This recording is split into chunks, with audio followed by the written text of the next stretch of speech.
PSL এর বাকি ম্যাচগুলো ইউএইতে করার সিদ্ধান্ত নিয়েছে পাকিস্তান। ভারত পাকিস্তান সংঘাতের আবহে বড় পদক্ষেপ নিল পাকিস্তান ক্রিকেট বোর্ড পিসিবি। প্রতিযোগিতার বাকি ম্যাচ আর পাকিস্তানে হবে না। সংযুক্ত আরব আমিরশাহিতে সরিয়ে নেওয়া হলো প্রতিযোগিতা। পহেলগাঁও হামলার পর দুই দেশের মধ্যে পরপর হামলা চলছে।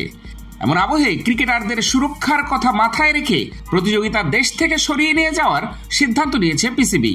পাক বোর্ডের পক্ষ থেকে এক স্যান্ডেলে এক লাইনের বিবৃতিতে জানানো হয়েছে, পিএসএল এর বাকি ম্যাচ আমিরশাহিতে সরিয়ে নেওয়া হয়েছে।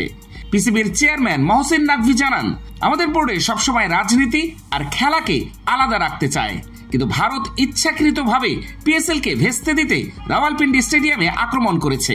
তাই ঠিক করেছি বাকি প্রতিযোগিতা আমিরশাহিতে হবে, যাতে দেশের এবং বিদেশের ক্রিকেটাররা ভারতের হাত থেকে সুরক্ষিত থাকে।